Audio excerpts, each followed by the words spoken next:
Oath of the Forsaken. Talia Corvin had always felt the pull of something she could not name, an unseen force that followed her through her dreams. But when the horns sounded, the air thickened, and the trees breathed, she finally understood. And when she turned, he was standing at the edge of the clearing golden-eyed, waiting. "You've been running from me your whole life," he murmured. "But the hunt always takes what it is owed." Chapter 1. The Echo of Unseen Horns. The teacup rattled in its saucer, a tiny earthquake in Talia Corvin's otherwise steady hand. Outside, the late October wind howled a mournful tune, rattling the window panes of her small cottage, nestled on the outskirts of Havenwood. It was a sound she'd grown used to over the 58 years of her life, a constant companion to the solitude she'd carefully cultivated. But tonight, the wind carried something else, a deeper resonance, a vibration that hummed not in her ears, but in her very bones.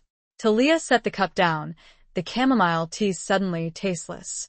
She rose, her joints protesting with a familiar ache, and moved to the window. The garden, usually a riot of color even in its autumnal decline, was shrouded in a preternatural gloom. The wind seemed to be circling the cottage, a predatory beast testing the defenses. And then she heard at a distant, echoing sound, like the baying of hounds or horns. Ancient horns, calling from a place beyond memory, beyond time. A shiver traced its way down her spine, not entirely from the cold. It was a feeling she knew, a deep, unsettling awareness that had haunted her dreams for as long as she could remember. A feeling of being watched, of being hunted. She'd always dismissed it as the byproduct of an overactive imagination, a lingering residue of the fantastical tales her grandmother, Alara, used to tell. Tales of wild hunts, of ancient packs, of beings that walked the line between human and beast. Alara had been a weaver of words, a spinner of myths. She'd filled Talia's childhood with stories of the Corvin line, a lineage stretching back centuries, intertwined with the very fabric of Havenwood and the surrounding forest, the blackthorn thicket. A forest said to be alive. A forest that breathed. Talia had loved those stories, even as she'd outgrown them. Or so she'd thought. Now, standing at the window, the wind a howling chorus around her, the distant horns echoing in her soul, she felt a terrifying certainty that Alara's tales were more than just stories. She wrapped her arms around herself, the wool of her cardigan offering little comfort.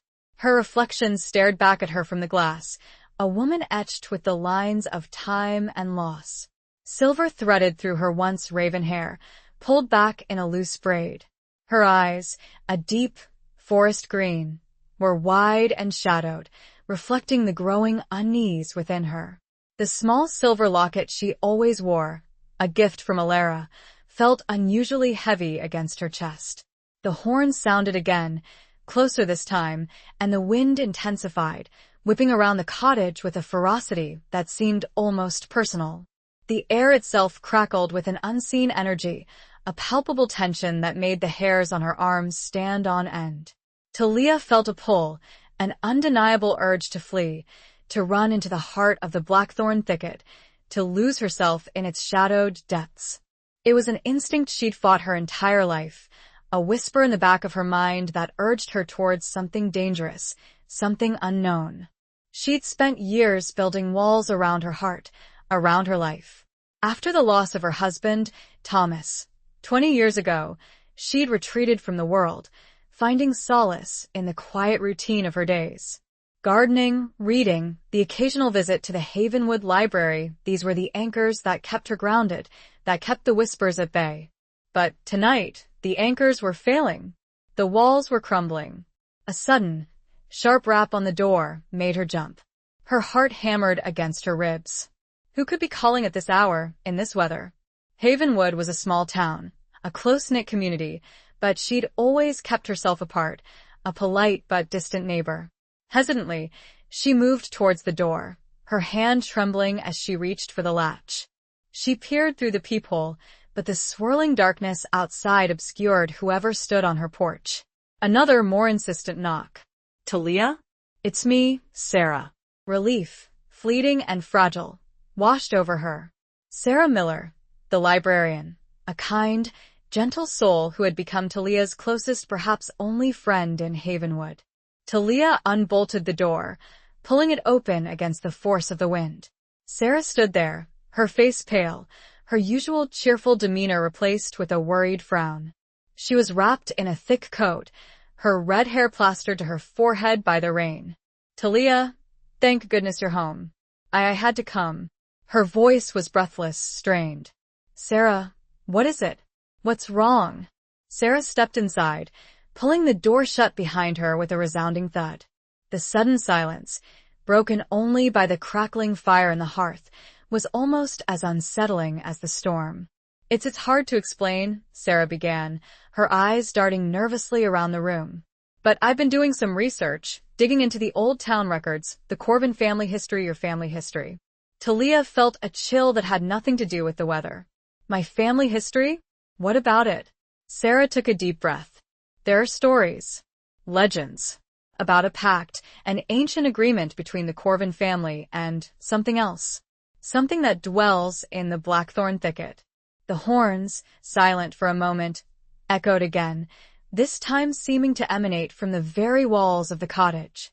Talia felt a wave of dizziness, a sense of unreality that threatened to overwhelm her. "They say," Sarah continued, her voice barely a whisper, "that the Corvins are bound to the hunt. That every generation, one is chosen, claimed." Sarah's words hung in the air, heavy and suffocating. Talia stared at her, a horrifying premonition taking root in her heart, a truth she had always known, always feared, finally breaking through the surface of her carefully constructed reality. The wind howled, and it wasn't just the wind anymore. She wasn't sure it ever had been. Chapter 2. Whispers in the Blackthorn Thicket. Talia's hand flew to the silver locket at her throat, her fingers closing around its smooth, cool surface. "Claimed." The word echoed in the sudden silence of the cottage, a chilling counterpoint to the storm raging outside. "Claimed by what?" she whispered, her voice barely audible above the crackling fire. Sarah hesitated, her gaze shifting to the window, as if half expecting to see something staring back. "By the Wild Hunt. They call him the Shadow Walker. The master of the hunt. The Shadow Walker." The name, whispered in countless stories by Alara, sent a jolt of ice through Talia's veins. He was the embodiment of the forest's wildness, its untamed power. A creature of myth, of legend, of nightmare. That's just a story, Sarah," Talia said, trying to inject a note of disbelief into her voice, but her own trembling hands betrayed her. "My grandmother, she loved to tell stories. They weren't meant to be taken literally." Sarah shook her head, her red hair, now partially dried by the fire's heat, framing her pale face. "I thought so too, at first. But the records, Talia, they're consistent. For centuries, there have been accounts of Corvins disappearing, vanishing without a trace, always around the time of the hunter's moon, the full moon closest to the autumn equinox." Talia's breath hitched. The hunter's moon. It was tonight. "And the horns," Sarah continued, her voice dropping to a near whisper. "The records describe them, too. The horns that signal the beginning of the hunt. The horns that call the chosen." Talia sank into the armchair by the fire, her legs suddenly weak. The room seemed to spin around her, the familiar objects, the worn rug, the overflowing bookshelf, the chipped porcelain teacups taking on a strange, unsettling quality. It was as if the world she knew was dissolving, revealing a hidden reality, a terrifying truth she had spent her life trying to ignore. "But why me?" Talia asked, her voice thick with a rising tide of panic. I'm old. I'm no threat to anyone. Why would this Shadow Walker want me?" Sarah reached out, her hand gently covering Talia's trembling one. "I don't know, Talia. The records are vague. They speak of a debt, an ancient obligation, something your ancestors promised and failed to deliver." "A debt." Talia felt a crushing weight settle upon her chest, the weight of generations, of secrets, of a past she didn't understand but was now, irrevocably, bound to. The The stories Alara had told, they weren't just stories. They were warnings. And she, in her stubborn refusal to believe, had walked blindly into a trap laid centuries ago. There has to be a way to stop it, Talia said, a desperate plea escaping her lips. There has to be something I can do. Sarah's gaze was filled with a mixture of pity and fear. I don't know, Talia. I've read everything I could find. There are mentions of rituals, of ways to appease the hunt. But they're fragmented, incomplete, and dangerous. Dangerous. The word hung in the air, a chilling reminder of the power they were dealing with. A power that had stalked the Corvins for generations, a power that was now closing in on her. The wind howled again, a mournful cry that seemed to echo Talia's own despair. She looked at Sarah, her friend, her only confidant in this terrifying new reality. What do I do, Sarah? Tell me what to do. Sarah bit her lip, her eyes filled with a conflicted light. There's one thing. A place. Deep within the blackthorn thicket. The Whispering Stones. The records say it's a place of power. A place where the veil between worlds is thin. The Whispering Stones. Talia remembered Alara speaking of them, describing them as a sacred circle, a place where the ancient Corvins had communed with the spirits of the forest. A place of both great power and great peril. But it's dangerous, Talia said, echoing Sarah's earlier warning. Alara always said no one who went there ever returned the same. Sarah nodded, her gaze unwavering. It is dangerous, but it might be your only chance. If you can reach the Whispering Stones, if you can understand the nature of the pact, you might be able to find a way to break it. Or, at least to negotiate. Negotiate. With a creature of myth, a being of primal power. The thought was terrifying, almost absurd. But as Talia looked into Sarah's determined eyes, as she heard the relentless howling of the wind and the echoing call of the unseen horns, she knew she had no choice. She had to try. She had to face the hunt, to confront the Shadow Walker, to unravel the secrets of her past or be consumed by them. Take me there, Talia said, her voice surprisingly steady, a newfound resolve hardening her tone. Take me to the Whispering Stones. She rose from the chair, a flicker of defiance igniting in her eyes. She might be old, she might be afraid, but she was a Corvin, and she would not go down without a fight. The forest might be calling her, but it didn't mean she had to answer willingly. Chapter 3. A Glimpse of Golden Eyes. The blackthorn thicket was a living entity, a tapestry of ancient trees and tangled undergrowth that pressed in on Talia and Sarah as they made their way through its shadowed depths. The wind, though still fierce, was muffled here, its howl replaced by the rustling of leaves and the snapping of twigs underfoot. The air was thick with the scent of damp earth, decaying leaves, and something else, something wild and untamed. Sarah led the way, her small lantern casting a flickering circle of light that barely pierced the oppressive darkness. Talia followed close behind, her senses on high alert, every rustle, every shadow, seeming to hold a hidden threat. The forest felt aware, watching them. We're almost there, Sarah said, her voice hushed, as if afraid of disturbing the slumbering spirits of the woods. The Whispering Stones are in a clearing, just beyond that ridge. Talia nodded, her heart pounding against her ribs. She could feel the power emanating from the forest, a palpable energy that made her skin tingle. It was both terrifying and exhilarating. A part of her, the part that had always felt the pull of the unknown, felt strangely drawn to it. They climbed the ridge, the ground steep and uneven, the roots of ancient trees snaking across their path like grasping claws. As they reached the crest, Sarah stopped abruptly, her breath catching in her throat. Look, she whispered, pointing towards the clearing below.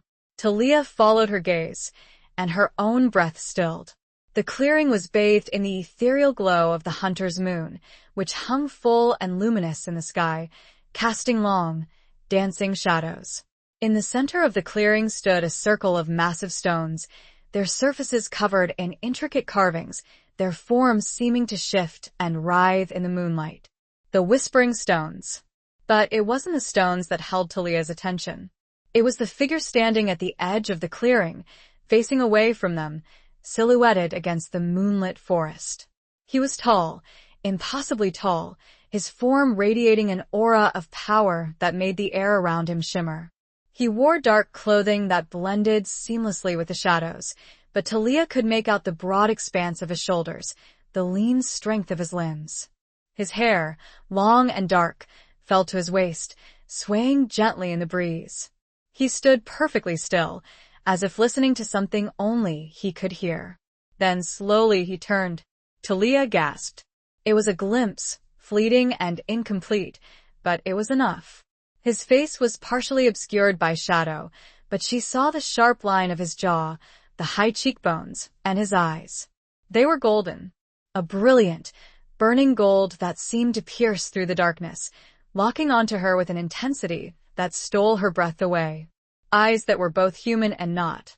Eyes that belonged to a predator. The Shadow Walker. He didn't speak, didn't move.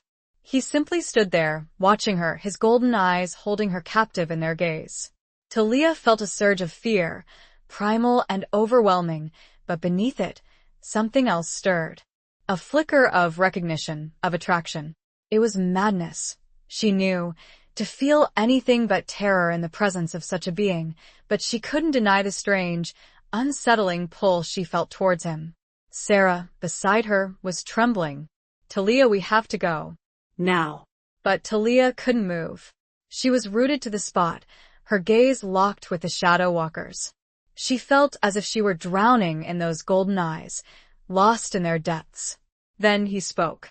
His voice was low, a deep rumble that resonated through the clearing, through her very bones. You've been running from me your whole life, he murmured. The sound sent shivers down her spine, a mixture of fear and something dangerously close to excitement. The words were an echo of her own thoughts, of the feeling that had haunted her for years. The feeling of being hunted. He took a step towards her, and Talia finally found her voice, though it was barely a whisper. Who are you? He smiled, a slow, predatory curve of his lips that revealed a glimpse of sharp, white teeth. You know who I am, Talia Corvin. You've known all along. Another step. He was closer now, close enough for her to smell him, a scent of pine needles, wood smoke, and something animalistic. A scent that both repelled and intrigued her. The hunt always takes what it is owed, he continued, his golden eyes burning into hers. Sarah tugged desperately at Talia's arm. Talia, please. We have to leave. Talia, torn between terror and a strange, compelling fascination, finally broke free from the Shadow Walker's gaze. She stumbled back, her heart hammering against her ribs. We have to go, she repeated, her voice shaking. They turned and fled, scrambling back down the ridge. The image of the Shadow Walker and his burning golden eyes seared into Talia's mind. The forest seemed to close in around them, the shadows deepening, the rustling leaves whispering secrets she couldn't understand. She didn't dare look back, but she could feel his presence behind her, a relentless, pursuing force. She could hear the soft thud of his footfalls. He wasn't running. He was walking. And he was still gaining. Chapter 4. The scent of pine and blood. The flight back to the cottage was a blur of panicked breaths and stumbling steps. Talia, fueled by adrenaline and terror, pushed herself to keep pace with Sarah, the younger woman's fear mirroring her own. The blackthorn thicket seemed to actively impede their progress, branches snagging at their clothes, roots tripping their feet. The scent of pine, previously a comforting aroma of the woods, was now tainted with something else, a faint, metallic tang that Talia couldn't place, but which sent a shiver of unease down her spine. They burst out of the tree-line and into the relative safety of Talia's garden, the cottage a welcome beacon in the darkness. Sarah fumbled with the key, her hands shaking so badly she could barely get it in the lock. Finally, the door swung open and they tumbled inside, slamming it shut and bolting it with a resounding thud. They leaned against the door, gasping for breath, the silence of the cottage broken only by their ragged breathing and the crackling fire, which had burned low. Talia's legs were trembling, her body aching from the exertion, but the physical exhaustion was nothing compared to the fear that still gripped her heart. She looked at Sarah, whose face was pale and streaked with tears. He saw us, Sarah whispered, her voice trembling. He knows we were there. Talia nodded, her own fear a cold knot in her stomach. She could still feel the Shadow Walker's gaze on her, that burning intensity that had seemed to pierce through her very soul. The scent of pine and something else lingered in her nostrils, a constant reminder of his presence. We have to figure out what to do," Talia said, trying to inject a note of calm into her voice, more for her own sake than Sarah's. "We have to understand the pact, the debt your ancestors owed." Sarah wiped her eyes, taking a deep, shuddering breath. I brought some of the records with me. The ones I thought might be relevant." She gestured towards a worn leather satchel she had dropped by the door. Talia moved to the satchel, her legs still unsteady. She knelt down, pulling it open and extracting a pile of ancient-looking documents, their pages yellowed and brittle with age. The script was faded, difficult to decipher, but Talia recognized the elegant, looping handwriting of her grandmother, Alara, in some of the annotations. They spread the documents out on the rug before the fire, the flickering light casting dancing shadows on the walls. Talia and Sarah pored over the pages, their fingers tracing the faded words, searching for any clue, any hint of how to break the ancient pact that bound Talia to the hunt. The records spoke of a time long ago, when the Corvins had first settled in Havenwood, when the blackthorn thicket was even wilder, even more untamed than it was now. They spoke of a desperate bargain struck between Talia's ancestors and the Shadow Walker, a pact made to protect the fledgling community from a devastating threat, a pack of monstrous wolves, creatures of darkness that preyed on the innocent. The Corvins, skilled hunters and trappers, had offered their services to the Shadow Walker, promising to help him control the wolf pack in exchange for his protection. The pact had been sealed with a blood oath, a ritual performed at the Whispering Stones, binding the Corvins to the hunt for generations to come. But something had gone wrong. The records were vague, fragmented, but Talia pieced together a story of betrayal, of a broken promise. The Corvins, it seemed, had grown arrogant, believing they could control the Shadow Walker, that they could use his power for their own gain. They had attempted to trap him, to bind him to their will. The Shadow Walker, enraged by their treachery, had turned on them. He had unleashed the full fury of the hunt, claiming the lives of many Corvins, driving the rest into hiding. The pact, once a source of protection, had become a curse, a debt that had to be repaid with each passing generation.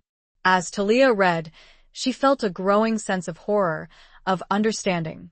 She saw the echoes of her ancestors' mistakes in her own life, in her own refusal to acknowledge the truth of her heritage.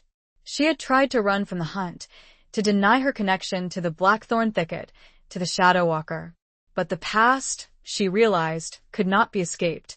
It was a part of her, woven into the very fabric of her being. And then she found it, a small, almost illegible passage, tucked away in the corner of one of the documents. A single sentence, written in Alara's familiar hand. The hunt can be appeased, but only by the offering of a willing heart. A willing heart. The word sent a chill down Talia's spine. What did it mean? What kind of offering was required? Suddenly, the metallic tang that Talia had noticed earlier, the scent that had mingled with the pine, became sickeningly clear. Blood. It was the scent of blood. The offering, it wasn't an object. It was a life. Talia looked up at Sarah, her eyes wide with horror. He wants me, she whispered. He wants my life. A loud crash from outside shattered the silence. The cottage shook. The hunt had found her. Chapter 5. Echoes of a Forgotten Pact. The crash reverberated through the cottage, followed by the splintering of wood and the howling of the wind, now amplified by the breach in Talia's defenses.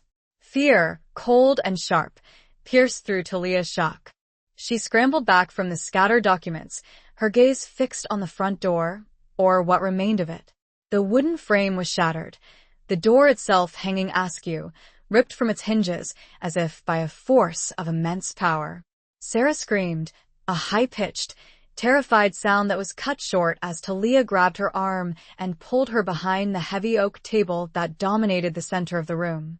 "Stay down," Talia hissed, her voice low and urgent. The wind roared into the cottage, scattering the ancient documents like fallen leaves, extinguishing the few remaining candles, plunging the room into near darkness. Only the flickering light from the dying embers in the fireplace offered any illumination, casting grotesque, dancing shadows on the walls. And then he was there. He stepped through the shattered doorway, a figure of imposing darkness, his silhouette framed by the storm raging outside. He was even taller than Talia remembered, his presence filling the room, suffocating the air. The scent of pine and blood was overwhelming now, a primal aroma that triggered a deep, instinctive fear. He didn't speak, didn't move. He simply stood there, his golden eyes, burning like twin flames in the darkness, fixed on Talia. She could feel their weight, their intensity, pressing down on her, stealing her breath. Talia's hand instinctively went to the silver locket at her throat, her fingers closing around its smooth surface. It was a futile gesture, she knew, offering no protection against the power that stood before her. But it was a connection to her past, to her grandmother, to the lineage that had brought her to this terrifying moment. "You cannot hide, Talia Corvin," the Shadow Walker finally spoke, his voice a low rumble that seemed to vibrate through the very foundations of the cottage. "The hunt has found you." Talia forced herself to meet his gaze, her body trembling, but her voice surprisingly steady. I know about the pact," she said. "About the debt." His lips curved into a slow, predatory smile. "Do you now? And do you understand the price?" Talia swallowed, the metallic taste of fear coating her tongue. A willing heart," she whispered, the words catching in her throat. His smile widened, revealing a glimpse of sharp, white teeth. "Indeed. A life freely given. To appease the hunt. To settle the debt of your ancestors." Sarah, huddled beside Talia, whimpered, her body shaking uncontrollably. Talia reached out, her hand finding Sarah's, squeezing it tightly in a gesture of reassurance, of shared terror. There has to be another way," Talia said, her voice pleading, desperate. A different offering. Anything else." The Shadow Walker tilted his head, his golden eyes studying her with a chilling amusement. "You bargain with the inevitable, Talia Corvin. The hunt is not a merchant to be haggled with. It is a force of nature, a primal law." He took a step closer, and Talia could feel the heat radiating from his body, a palpable energy that made her skin crawl. She could see the details of his face now, illuminated by the flickering firelight. The sharp, angular features, the high cheekbones, the dark, intense gaze. He was beautiful, in a terrifying, otherworldly way. But he continued, his voice dropping to a near whisper, his gaze locking onto hers. "Perhaps there is a different kind of offering. A different kind of willingness." He reached out, his hand, long and elegant, extending towards her.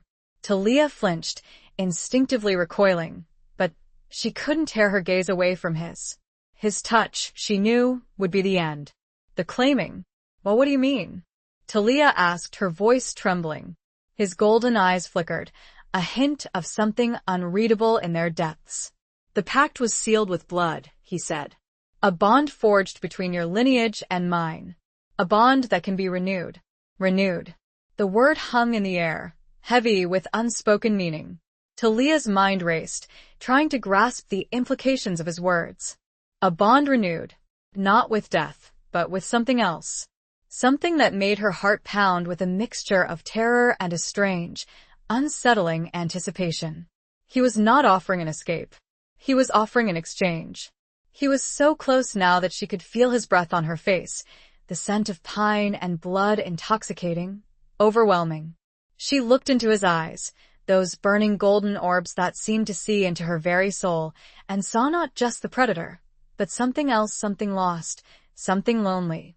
A flicker of vulnerability that mirrored her own. It did not make sense. It should not have been possible. But it was.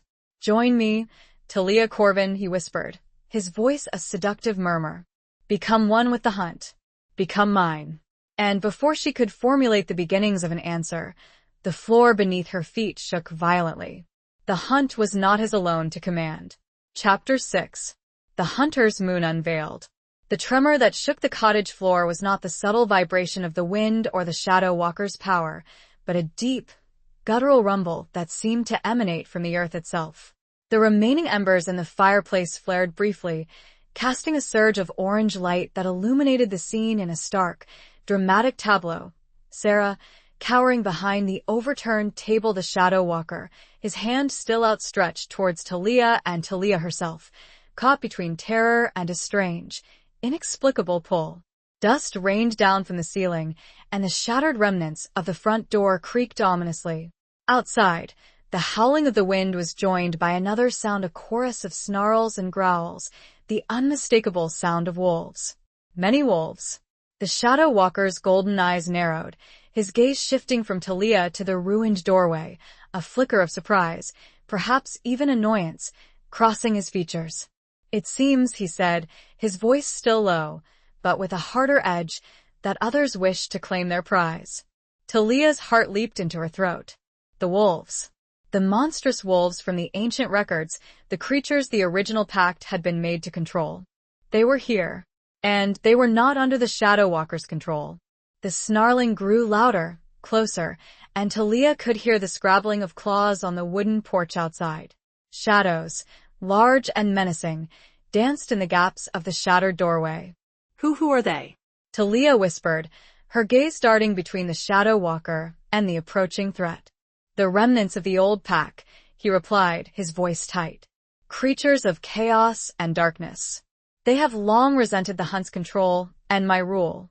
He turned his back on Talia, facing the doorway, his body tensing, his posture shifting from one of seductive invitation to one of coiled power. He was no longer the alluring, mysterious figure who had offered her a choice. He was the hunter, the protector, the predator. They seek to break the balance, he continued, his voice a low growl. To unleash the darkness upon Havenwood, upon the world. The first wolf appeared in the doorway, its eyes glowing red in the darkness, its fangs bared in a vicious snarl. It was larger than any wolf Talia had ever seen, its fur matted and dark, its muscles rippling beneath its skin. It was followed by another, and another, a pack of monstrous creatures filling the doorway, their eyes burning with a savage hunger. The Shadow Walker stood his ground, his golden eyes blazing with defiance. He raised his hand, and a wave of energy seemed to emanate from him, a palpable force that pushed back against the encroaching wolves. You will not pass, he said, his voice resonating with power. This is my hunt, my territory. The wolves snarled, their growls deepening, but they hesitated, momentarily held back by the Shadow Walker's power. It was a standoff, a clash of wills between ancient forces. Talia, watching the scene unfold, felt a surge of conflicting emotions. Fear, yes, but also a strange sense of awe.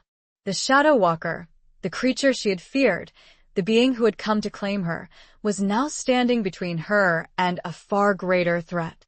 He was protecting her. But why? Was it simply a matter of possessiveness, of claiming his prize? Or was there something more? The stalemate broke. One of the wolves, larger and bolder than the rest, lunged forward, its jaws snapping at the Shadow Walker. He moved with lightning speed, sidestepping the attack, his hand lashing out, striking the wolf with a force that sent it flying back into the pack. The battle was joined. The cottage became a scene of chaos and violence. The Shadow Walker fought with a ferocity that was both terrifying and mesmerizing, his movements fluid and graceful, his power seemingly limitless. He was a whirlwind of darkness and shadow, striking down the wolves with blows that seemed to shatter bone and rend flesh. But the wolves were relentless, their numbers overwhelming. They attacked in waves, their claws and fangs tearing at the Shadow Walker, drawing blood. Talia could see the wounds on his body, dark slashes that glistened in the flickering firelight, but he didn't falter, didn't slow. He fought on, driven by a primal rage, a determination to protect what? His territory? his hunt, her. Sarah, still huddled behind the table, was sobbing uncontrollably. Talia, despite her own terror, felt a surge of compassion for the Shadow Walker. She saw the pain in his eyes, the strain in his movements, the cost of his solitary battle. The hunter's moon, now high in the sky, bathed the scene in its ethereal glow, illuminating the carnage, the struggle between light and darkness, between order and chaos.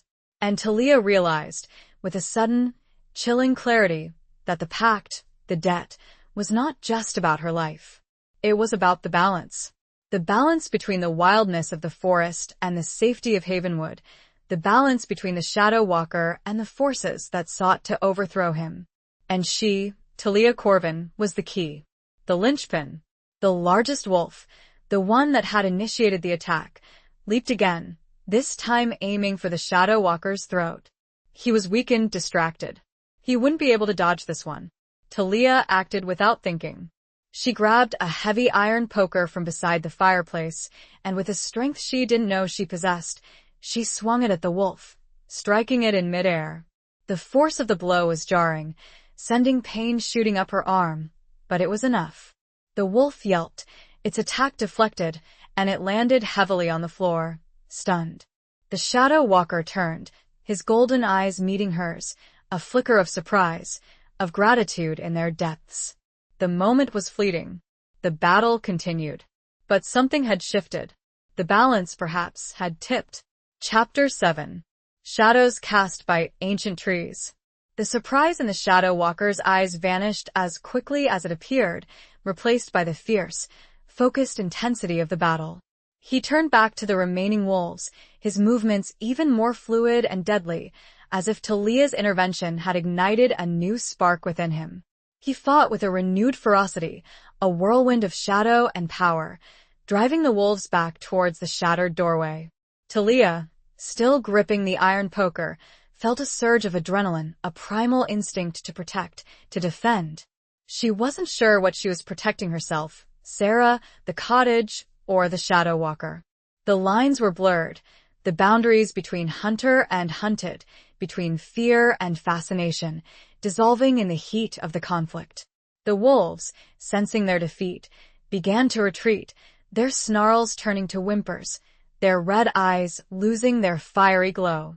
They slunk back into the storm, disappearing into the darkness from whence they came, leaving behind only the sounds of the wind and the crackling fire and the lingering scent of blood and wet fur.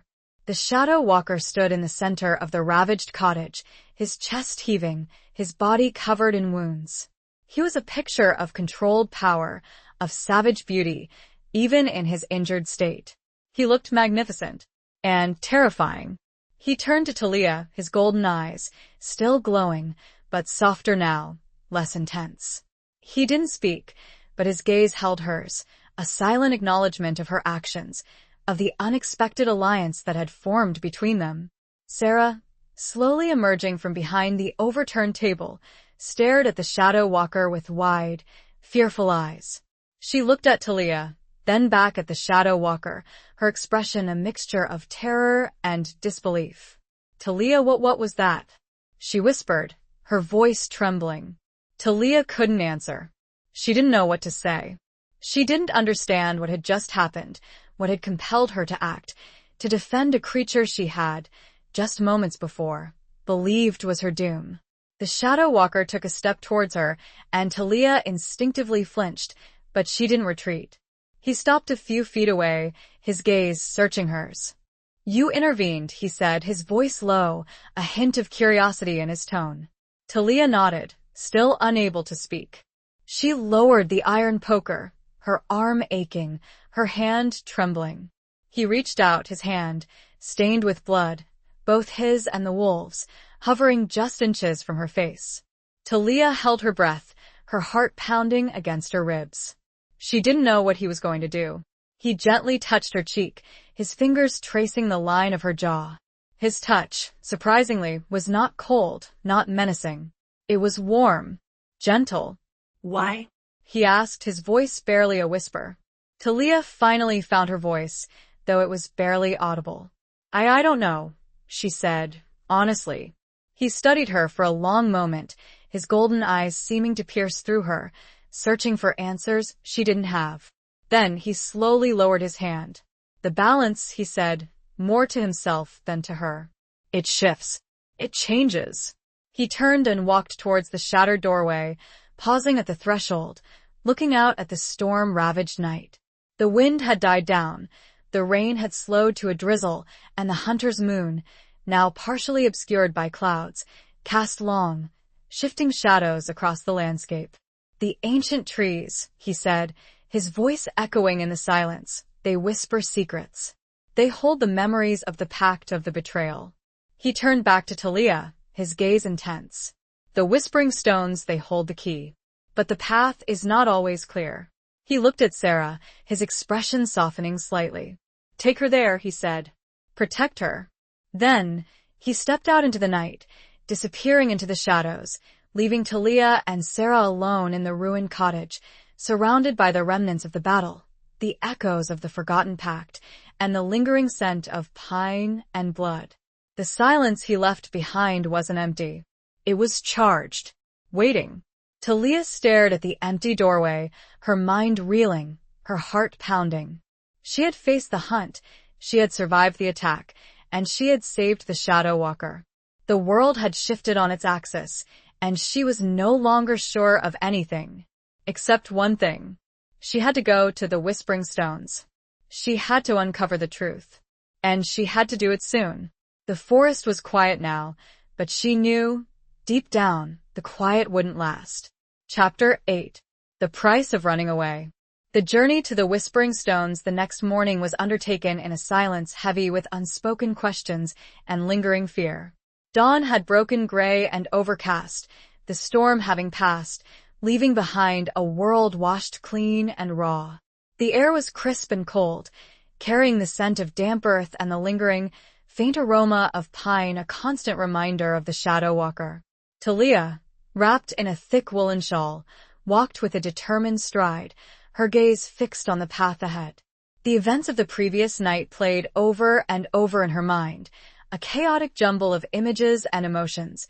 The shattered cottage, the snarling wolves, the Shadow Walker's burning gaze, and the unexpected surge of something that had compelled her to act, to defend him.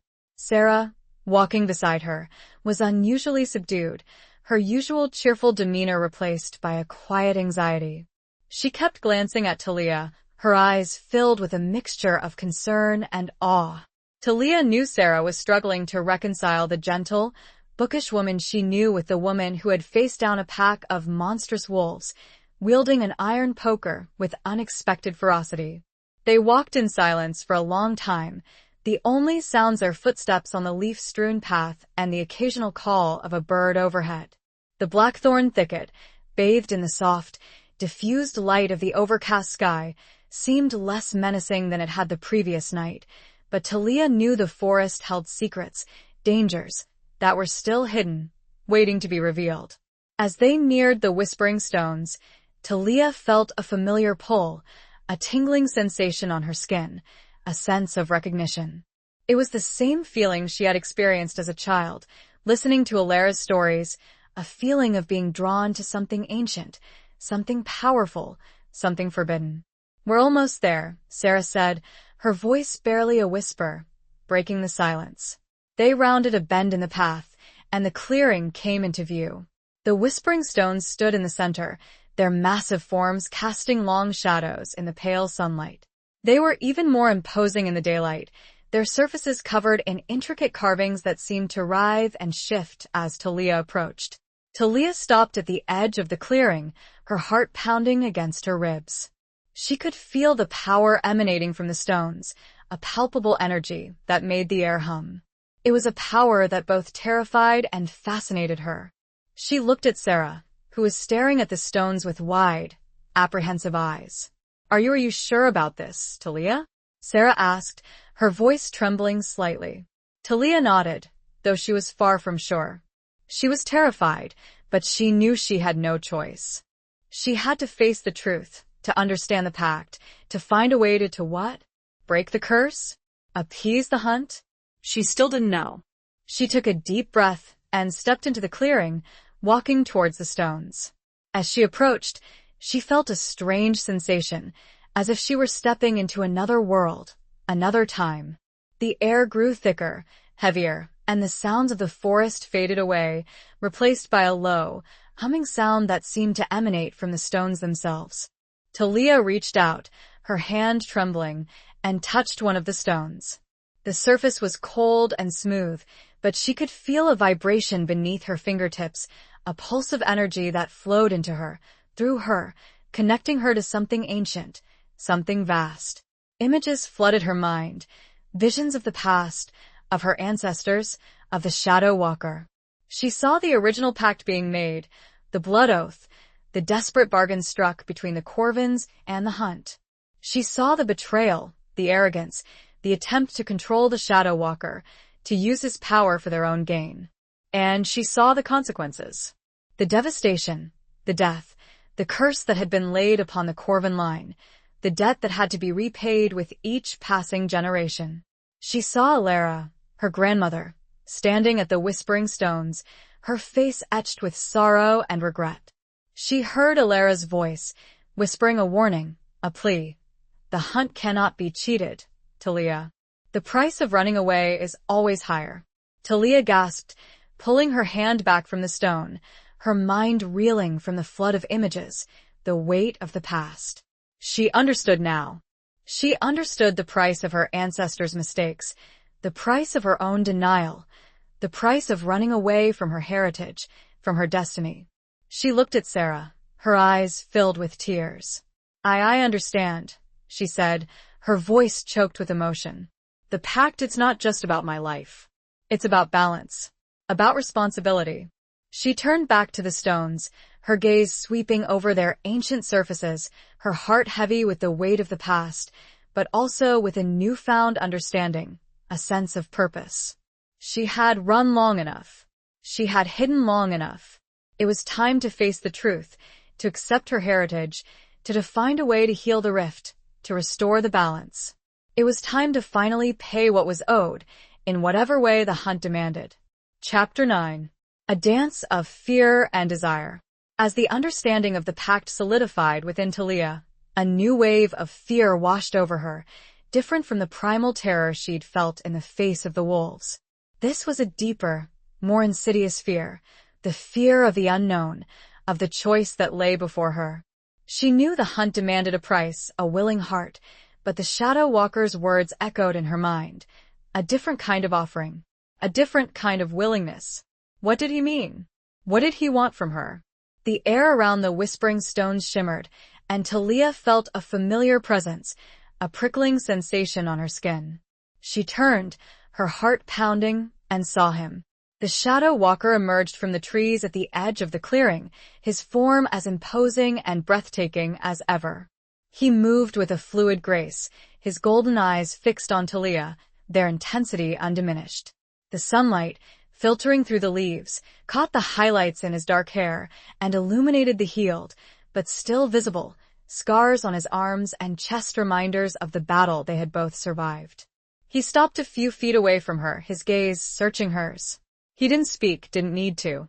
The silence between them was charged with unspoken questions, with a tension that was both terrifying and alluring. Sarah, standing a little behind Talia, gasped softly, her hand flying to her mouth. She took a step back, her eyes wide with fear, but Talia couldn't look away from the Shadow Walker. She was caught in his gaze, drawn to him by a force she couldn't explain, couldn't resist. You understand now, he said, his voice low, a deep rumble that resonated through the clearing. It wasn't a question. Talia nodded, her voice barely a whisper. The balance, the responsibility, he inclined his head, a slight acknowledgement. The Corvins broke the pact. They sought to control what could not be controlled, to bind what was meant to be free. His words were an accusation, but there was also a note of sadness in his voice. A hint of the loneliness that Talia had glimpsed in his eyes the previous night. And the offering? Talia asked, her voice trembling. What is it that you want? He took a step closer, and Talia felt the heat radiating from his body, the scent of pine and blood filling her nostrils. She didn't flinch, didn't retreat. She stood her ground, her gaze locked with his. He reached out, his hand hovering just inches from her face, mirroring the gesture he had made in the cottage. But this time, there was no threat, no menace. There was hesitation. The pact was sealed with blood, he said, his voice a soft murmur. A bond between your lineage and mine. He paused, his golden eyes searching hers, as if looking for something, some sign, some answer. But blood is not the only way to forge a bond, he continued, his voice dropping to a near whisper. There are other ways. Deeper ways. He gently touched her cheek, his fingers tracing the line of her jaw. His touch was warm, surprisingly gentle, and it sent a shiver through Talia, a mixture of fear and something else. Something that made her heart race, her breath catch in her throat. Desire. It was a forbidden desire, a dangerous desire, but it was there, undeniable, a spark ignited by his touch, by his gaze, by the raw power that emanated from him. Join me, Talia Corvin, he whispered, his voice a seductive plea. Become one with the hunt. Become a part of me. His words echoed his offer from the previous night, but this time, they carried a different weight, a different meaning. It wasn't just about claiming her, about taking her life. It was about connection, about belonging, about sharing a power, a responsibility that had been hers all along. Talia looked into his eyes, those burning golden orbs, and saw not just the predator, but the lonely guardian, the protector of the balance, the creature bound to the forest, to the hunt, just as she was. She saw a reflection of her own loneliness, her own yearning for connection, for something more. It was madness, she knew, to feel this way about a being of myth, a creature of darkness. But she couldn't deny the pull, the attraction, the strange, unsettling sense of rightness that she felt in his presence. It was a dance of fear and desire, a dangerous game of push and pull, of restraint and surrender. A choice between the life she knew, the solitary existence she had carefully cultivated, and a life unknown, untamed, bound to the hunt, to the shadow walker. A choice between fear and a love that defied all logic, all reason. A love that was as terrifying as it was exhilarating. He tilted his head, awaiting an answer that felt ripped from the deepest, most hidden part of her. Chapter 10. The Weight of a Silver Locket. The silence that followed the Shadow Walker's proposition hung heavy in the air, thick with unspoken emotions and the weight of centuries-old history.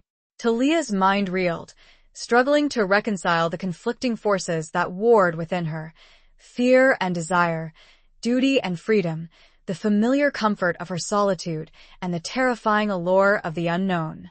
She looked at the Shadow Walker, his golden eyes watching her with an intensity that seemed to strip away her defenses, revealing the raw, vulnerable core beneath.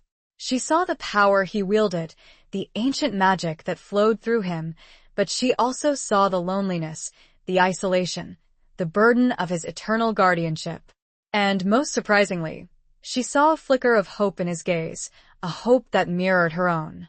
Her hand instinctively went to the silver locket at her throat, her fingers closing around its smooth, familiar surface. It was a tangible link to her past, to her grandmother, to the lineage that had brought her to this crossroads. Alara's words echoed in her mind. The hunt cannot be cheated. The price of running away is always higher. But what if this wasn't running away? What if this was, in some strange, twisted way, facing her destiny, embracing her heritage, fulfilling the responsibility that had been hers all along? She looked at Sarah, who stood a few feet away, her expression a mixture of fear, confusion, and a glimmer of understanding. Sarah, her friend, her confidant, who had always been there for her, who had led her to this place, to this choice. Talia took a deep breath, the crisp, cool air filling her lungs, grounding her, giving her strength. She looked back at the Shadow Walker, her gaze unwavering. "You say a bond," she said, her voice trembling slightly, but gaining strength with each word. "Not of blood, but of something deeper." He nodded, his golden eyes holding hers. "A joining, a sharing of power, a partnership." Partnership. The word resonated with Talia. It was a far cry from the subjugation, the claiming she had feared. It suggested equality, respect, a shared responsibility. And what would that entail? She asked, her voice barely a whisper. He reached out, his hand gently cupping her cheek, his touch sending a wave of warmth through her. You would become one with the forest, he said, his voice a soft murmur. You would share its power, its secrets. You would help me maintain the balance, protect the boundaries between worlds. He paused, his gaze searching hers. You would not be a prisoner. You would be my equal, my companion. Companion. The word echoed the loneliness she had seen in his eyes, the loneliness she had felt in her own heart for so long. Talia thought of her life, her solitary existence in the cottage, the walls she had built around herself, the emptiness she had tried to fill with books and gardens and routines. It had been a safe life, a comfortable life, but it had also been a lonely life. Was this, perhaps, a chance for something more? A chance to break free from the self-imposed prison she had created? A chance to embrace a life of purpose, of power, of connection? It was a terrifying prospect, a leap of faith into the unknown, but it was also exhilarating. She looked down at the silver locket, her fingers tracing its intricate carvings. It felt heavier now, not just a trinket, but a symbol of her heritage, of her destiny. A weight she could no longer ignore. She looked back up at the Shadow Walker, her decision made. She began, her voice catching in her throat. But before she could utter the word, commit herself to the unknown, a sharp, piercing sound shattered the silence. A horn. Not the deep, resonant call of the Shadow Walker's hunt, but a higher, sharper tone, filled with malice and challenge. The Shadow Walker's eyes widened, his expression shifting from gentle anticipation to fierce anger. He turned, his gaze sweeping the treeline, his body tensing, coiling like a spring ready to unleash. They dare, he growled, his voice a low, dangerous rumble. Talia followed his gaze, her heart pounding. From the shadows of the trees, figures emerged, their forms shrouded in dark cloaks, their faces hidden. But Talia could see the glint of metal, the gleam of weapons. Hunters. Not the creatures of the wild hunt, but human hunters. And they were not after wolves. Their eyes, cold and filled with an unshakable fanaticism, were locked onto Talia. Chapter 11. Scars Beneath the Skin. The appearance of the cloaked hunters shattered the fragile intimacy that had formed between Talia and the Shadow Walker. The air, previously charged with a potent mix of fear and desire, now crackled with a different kind of tension, the imminent threat of violence. There were 5 of them, emerging from the trees with a silent, coordinated precision that spoke of experience and training. They were armed with an assortment of weapons, crossbows, long knives, and one, who seemed to be the leader, carried a silver-plated axe that glinted ominously in the dappled sunlight.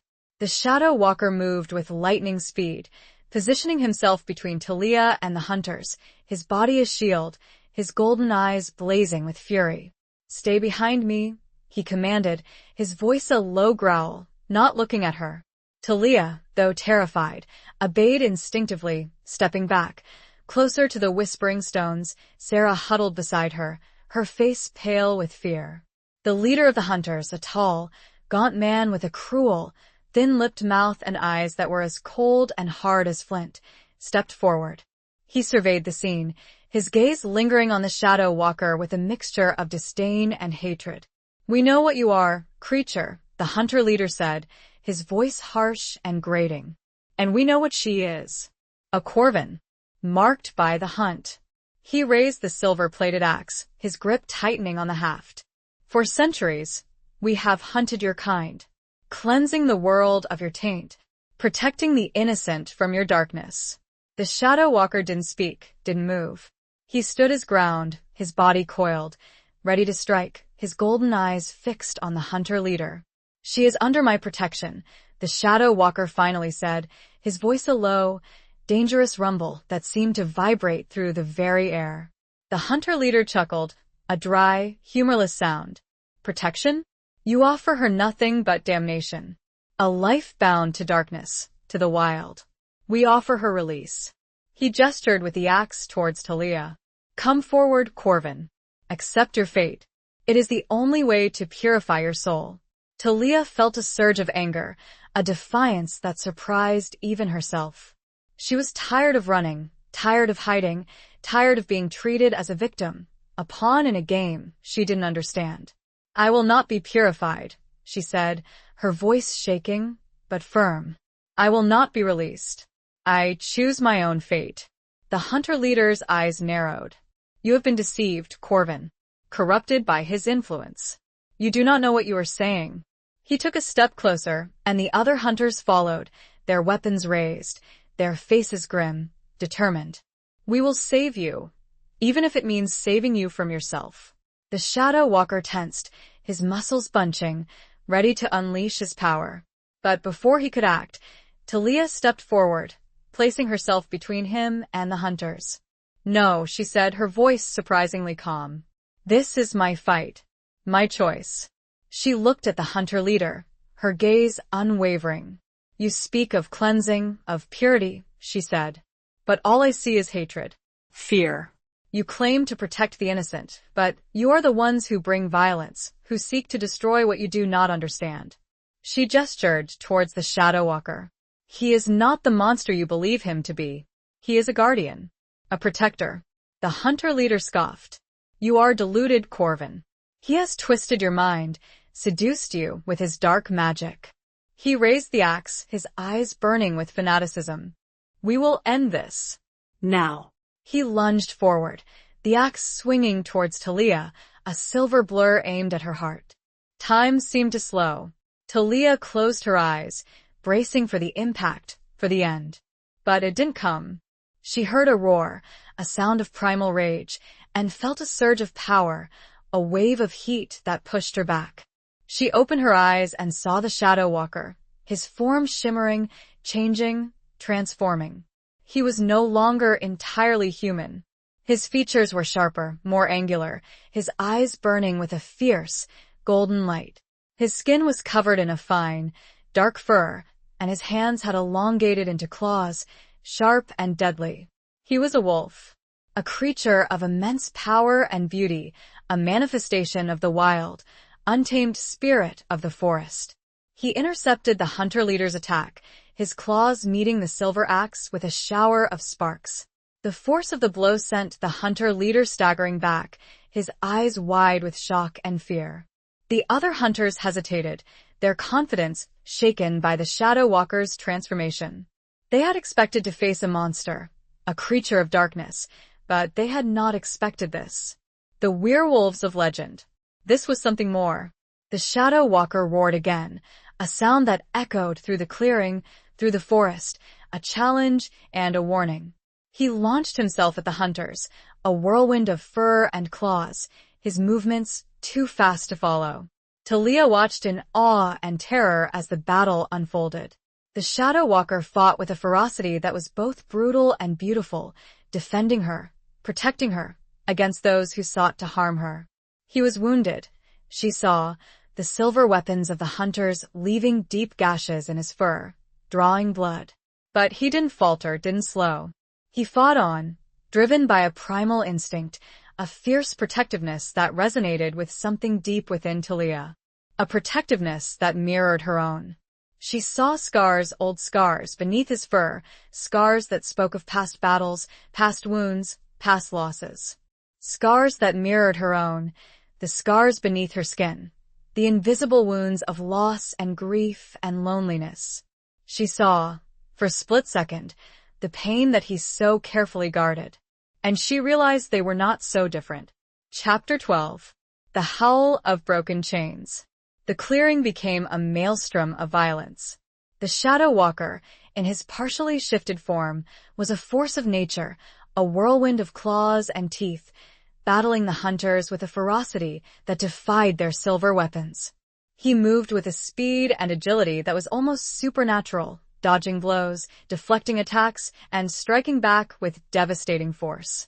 Talia, though terrified, found herself rooted to the spot, her gaze fixed on the battle. She couldn't tear her eyes away from the Shadow Walker, from the raw power he exuded, from the fierce protectiveness he displayed. He was fighting for her, defending her, risking his life for hers. Sarah, huddled behind one of the whispering stones, was trembling, her eyes wide with fear.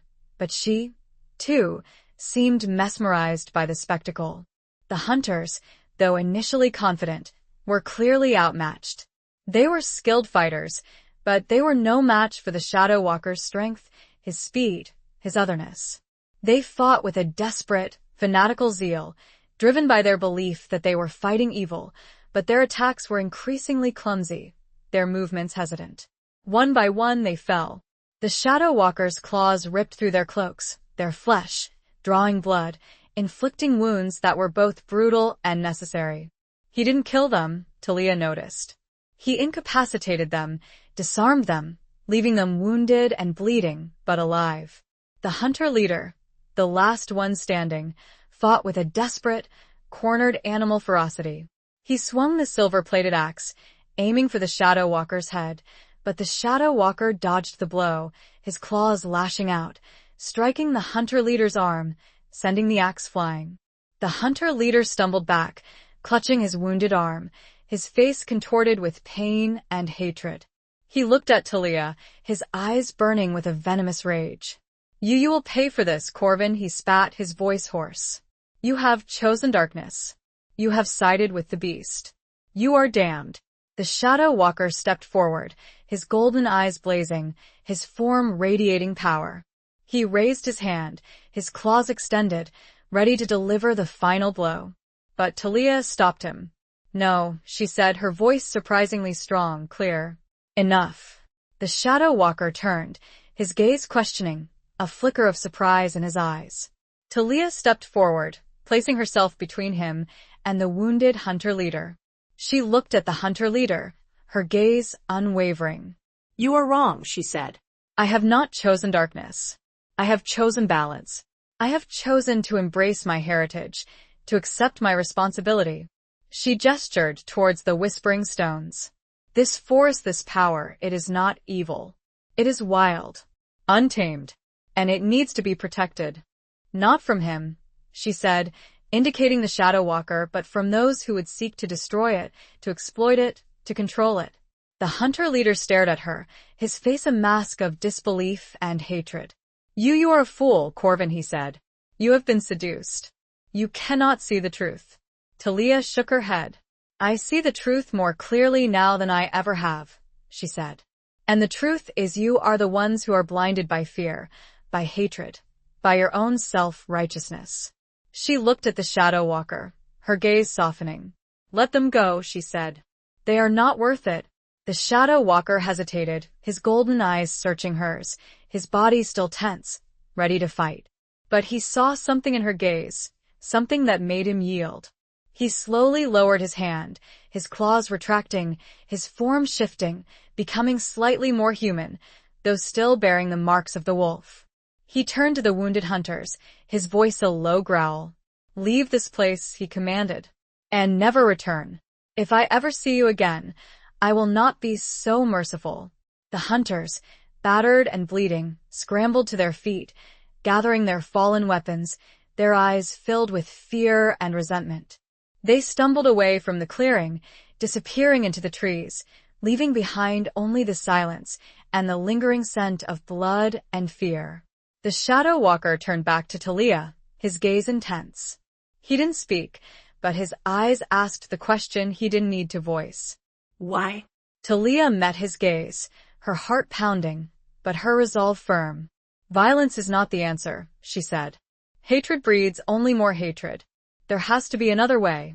She looked at the whispering stones, at the ancient carvings that spoke of a broken pact, of a debt that had to be repaid. The pact, it needs to be reforged, she said. Not with blood, but with understanding, with respect. She took a deep breath, her gaze locking onto the Shadow Walkers. And I am willing to try. The Shadow Walker studied her for a long moment, his golden eyes searching hers, seeing the strength, the determination, the vulnerability that lay beneath. He saw the scars, both visible and invisible, that she carried. He saw himself. He slowly nodded, a single, almost imperceptible movement of his head. But it was enough. It was an acknowledgement, an acceptance, a promise. He let out a long, low howl, a sound that echoed through the clearing, through the forest, a sound that was both mournful and hopeful. A sound that spoke of broken chains, of a new beginning, of a future uncertain, but filled with possibility. It was an answer and a question. And she knew, beyond any doubt, that she would have to give him both. Chapter 13. Footprints in the Frost. The days following the confrontation at the Whispering Stones were marked by a quiet, unsettling calm. Winter had arrived in Havenwood, painting the landscape in shades of white and gray. A thin layer of frost covered the ground, crisp and sparkling under the pale sunlight. The blackthorn thicket, stripped bare of its leaves, stood stark and silent, its secrets hidden beneath a blanket of snow. Talia, wrapped in a thick coat and scarf, walked through the woods, her footsteps leaving clear prints in the frost. She was on her way to the Whispering Stones, a journey she had made every day since the hunters had been driven away.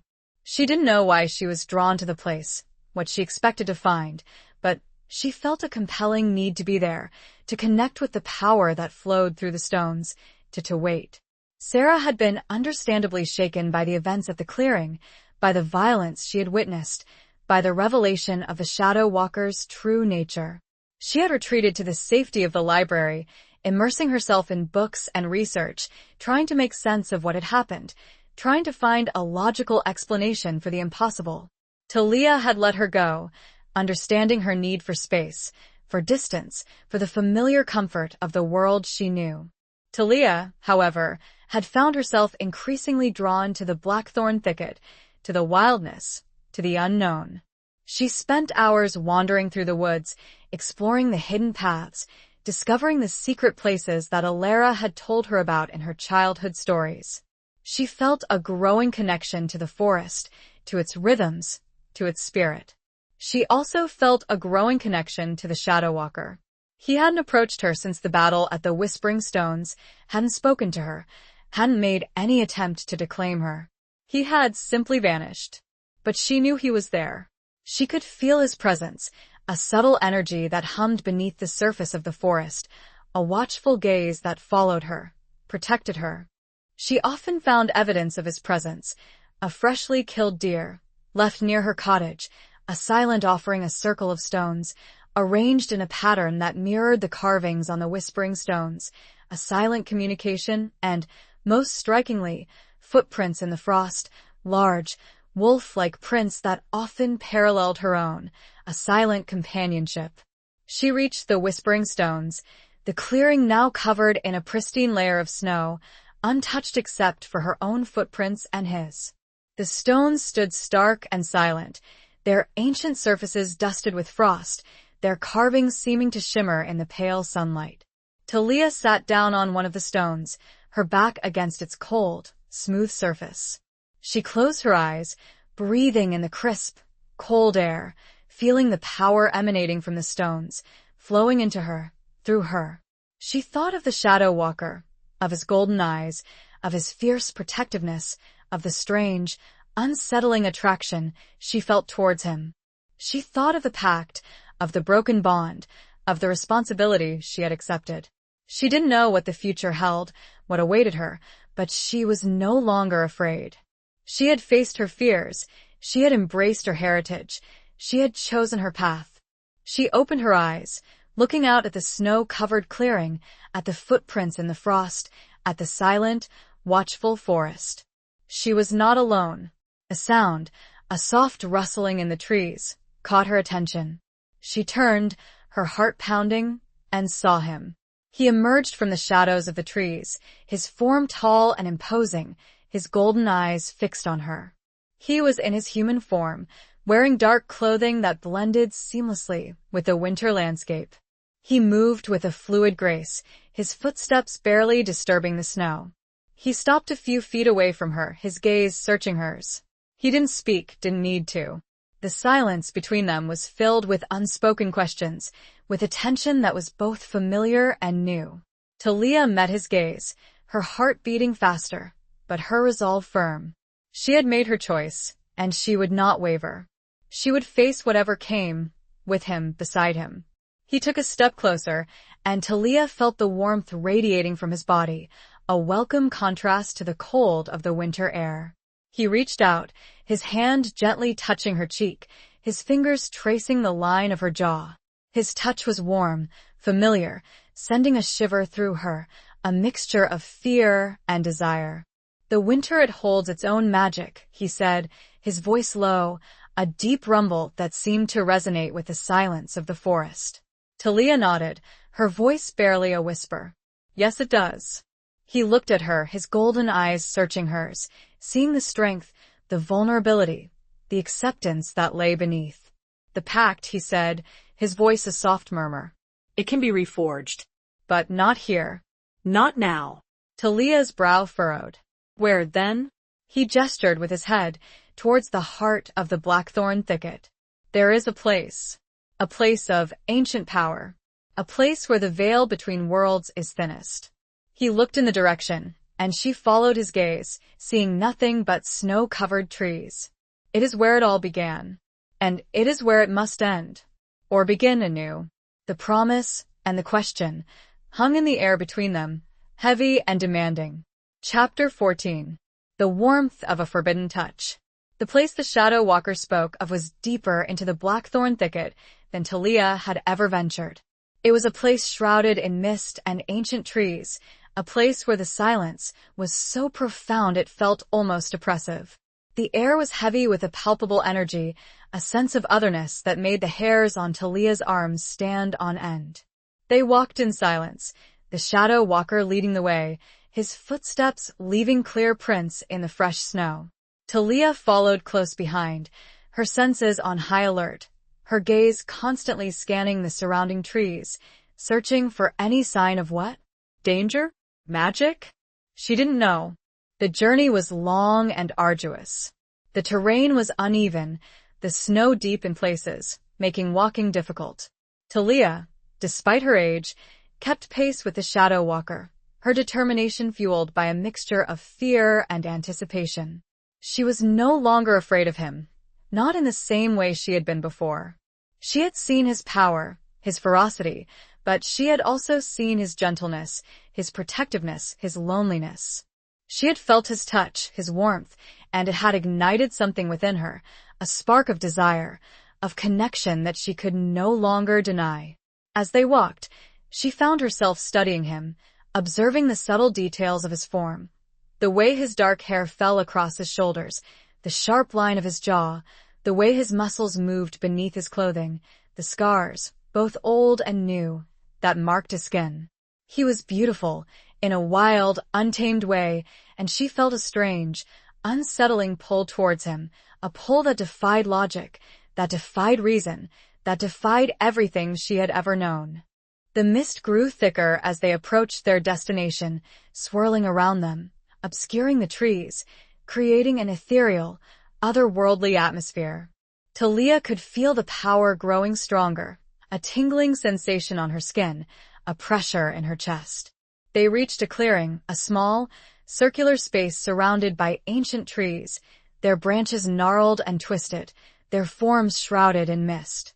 In the center of the clearing stood a single, massive stone, its surface covered in intricate carvings, similar to those on the Whispering Stones, but different. Older, more powerful. The Shadow Walker stopped at the edge of the clearing, his gaze fixed on the stone. He didn't speak, but Talia could sense the tension in his body, the weight of the moment. "This is it," he said, his voice low, a deep rumble that seemed to vibrate through the very air. "The heart of the forest." Talia stepped forward, her gaze drawn to the stone. She could feel the power emanating from it, a palpable energy that made her heart race, her breath catch in her throat. It was a power that both terrified and exhilarated her. She reached out, her hand trembling, and touched the stone. The surface was cold, but she could feel a vibration beneath her fingertips, a pulse of energy that flowed into her, through her, connecting her to something ancient, something vast, something beyond human comprehension. Images flooded her mind, visions of the past, of the very beginning of the pact, of the first Corvins, of the Shadow Walker, not as he was now, but as he had been then. Younger, wilder, but still recognizable. Still him. She saw the bargain being struck, not out of desperation, as with the later Corvins, but out of respect. A mutual agreement, a sharing of power, a partnership between humans and the hunt, between the world of mortals and the realm of magic. She saw the centuries unfold, the gradual erosion of that respect, the growing arrogance of the Corvins, the betrayal, the attempt to control the Shadow Walker, to bind him to their will, and the consequences. She saw the Shadow Walker's pain, his anger, his loneliness, his long, solitary guardianship of the balance, his unwavering commitment to the pact, even as it had been twisted, corrupted, broken. Talia gasped, pulling her hand back from the stone, her mind reeling from the flood of images, the weight of history, the truth. She looked at the Shadow Walker, her eyes filled with understanding, with compassion. "It wasn't a curse," she said, her voice barely a whisper. "It was a broken promise. A betrayal of trust." He nodded, his golden eyes meeting hers, a flicker of sadness in their depths. "The Corvins, they forgot the meaning of the pact," he said. "They sought to control, to dominate, instead of to share, to protect." He reached out, his hand gently cupping her cheek, his touch sending a wave of warmth through her, a warmth that chased away the chill of the winter air, the chill of the ancient stone, the chill of the past. His fingers traced the line of her jaw, lingering on the curve of her lips. His touch was tender, reverent, and it ignited a fire within Talia, a desire that burned away the fear, the doubt, the years. "But you," he said, his voice a soft murmur, his gaze locking onto hers, "you are different. You understand. You respect." He leaned closer, his breath warm on her face, the scent of pine and snow filling her nostrils. He was so close, she could see the flecks of gold in his eyes, the subtle movement of his chest as he breathed, the longing that mirrored her own. He lowered his head, his lips brushing against hers, a tentative, questioning touch, a spark that ignited a flame. And, slowly, hesitantly, Talia met his embrace. The kiss was soft, gentle, a meeting of lips, of breaths of souls. It was a kiss that spoke of centuries of loneliness, of a broken bond, of a new beginning. It was a kiss that was both terrifying and exhilarating, a kiss that sealed their fate, a kiss that defied all logic, all reason, a forbidden touch, a promise whispered between two hearts, across the ages, amidst the swirling mist and the ancient power of the heart of the forest. It felt inevitable. Chapter 15. Secrets carved in stone. The kiss lingered, a moment suspended in time, a bridge between two worlds, two beings, two souls. When they finally parted, the air around them seemed to crackle with an unspoken energy, a palpable connection that had been forged, strengthened, by the sharing of breath, of touch, of something deeper. Talia's heart was pounding, her cheeks flushed, her mind reeling. She looked at the Shadow Walker, his golden eyes, now softer, gentler, holding hers with an intensity that both thrilled and terrified her. He didn't speak, didn't need to. The silence between them was filled with a profound understanding, a silent acknowledgement of the bond that had formed between them, a bond that transcended the ancient pact, the broken promise, the centuries of separation. He gently touched her cheek, his fingers tracing the line of her jaw, his touch sending a wave of warmth through her, a warmth that seemed to melt away the years, the doubts, the fears. "The stone," he said, his voice low, a deep rumble that resonated with the silence of the forest. "It holds the memories of the pact. Of us." Talia nodded, her gaze drawn back to the massive stone, the heart of the forest, its surface covered in intricate carvings that now seemed to glow with an inner light. She reached out, her hand touching the stone, feeling the vibration beneath her fingertips, the pulse of energy that flowed into her, through her, connecting her to the past, to the present, to the future. "Show me," she said, her voice barely a whisper. The Shadow Walker placed his hand over hers, his touch amplifying the connection, deepening the flow of energy. Images flooded Talia's mind, clearer, more vivid than before, visions of the past, of the original pact, of the relationship between the first Corvins and the Shadow Walker, a relationship built on mutual respect, on a shared understanding of the balance between the human world and the realm of magic. She saw them working together, hunting together, protecting the forest, maintaining the boundaries between worlds. She saw them sharing knowledge, sharing stories, sharing laughter. She saw a bond of friendship, of love that transcended the differences between their kind. She saw the gradual corruption of that bond, the growing arrogance of the Corvins, the whispers of fear and distrust, the seeds of betrayal being sown.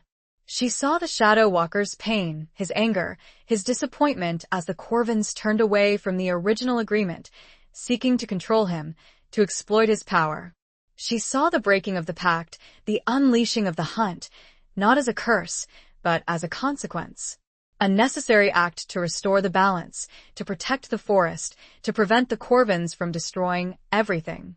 And she saw the long centuries of the Shadow Walker's solitary guardianship, his unwavering commitment to the pact, even as it had been twisted, corrupted, broken.